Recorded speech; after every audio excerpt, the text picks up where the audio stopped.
Hello, so my name is Hermanni Hälvä. I'm a PhD student at the University of Helsinki, and this is work I did with my supervisor Aapo Hyvarinen. Our aim in this paper is to learn nonlinear independent components from non-stationary time series data, and we do this by combining hidden Markov models and nonlinear ICA. First, start with a bit of background. So in representation learning, what we want is to find interesting and useful latent data representations. And one way of defining interesting is to say that latent components have to be independent from each other. So in a way of doing principled disentanglement, if you will. And in the past, you would have done this just with linear ICA. So you have the independent latent components that are linearly transformed into observed data. Whereas what we really want is nonlinear ICA. So you still have the latent independent components, but now there's any arbitrary bijective mixing function that generates the observed data from them. And this actually has been an unsolved problem due to non-identifiability for almost several decades, but now has only recently been solved. Bit of background on identifiability. So identifiability is defined as if you have equality of two marginal likelihoods on data, then this implies that the parameters of those two models are also the same. And without identifiability, we can't actually recover the true data representations. And this is the problem in nonlinear ICA. So even if you do have equality of marginal likelihoods, it doesn't imply that the recovered independent components would be equal to each other. And actually important theorem here is that if you have unconditional factorial prior on the latent variables, then this implies that the latent variable model is unidentifiable. As you can see that this is the case for VAs and GANs and many other recent popular models. What identifiability actually requires is conditional factorial prior. So moving from the unconditional factorial to conditional as shown here. And here's just one relevant reference.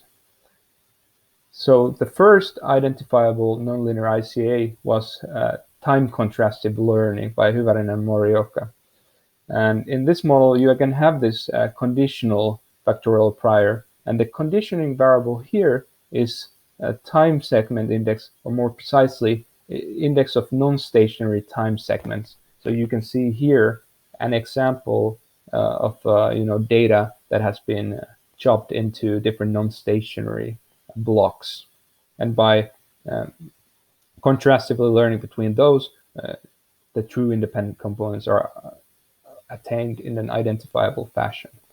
But there are several problems here that we try to address in our paper. So one, this assumes that the non-stationary segment indices are actually observed. So it's not really unsupervised learning method. And for a large amount of data, segment indices is actually maybe impossible to find manually, especially when you're talking about some non-stationary segment indices. In practice, so what is done is that any data is just arbitrarily segmented at equal intervals, and we just assume that this corresponds to the periods at which non-stationary changes. But this is quite inaccurate, it's unprincipled, and it ignores any temporal latent dynamics there. So the solution we propose is to actually learn the conditioning variable and any interesting dynamics by combining nonlinear ICA into a hidden Markov model.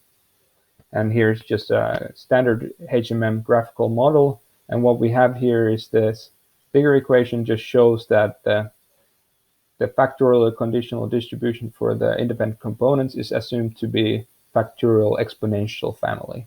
And then again, you have the bijective function that generates the observed data. I haven't here included the actual marginal likelihood that we optimize, but we do this by really just by the EM algorithm with some minor alterations. And this, of course, allows us to learn the posterior of the HMM latent states as well. But the central question to us is actually whether this model is identifiable. And because in all the earlier works, the conditioning variable has been observed, and here it is latent. So is the model identifiable? And actually, there's an interesting related result by Elisabeth Garcia, who showed that the state conditional output distribution of any hidden Markov model is actually identified. We start from this theorem and use it to prove that, in addition, the HMM latent states and its temporal structure actually also helps to identify the independent components. And we actually attain very strong identifiability results under some assumptions listed in the paper, that we can actually recover the true independent latent components up to a linear transformation. We also did some simulations on artificial data. So we created different latent states and interesting temporal dynamics there, such that in most scenarios you just stay in the same state, but every now and then you jump into the next one, and you have this type of a cycle that you go around in.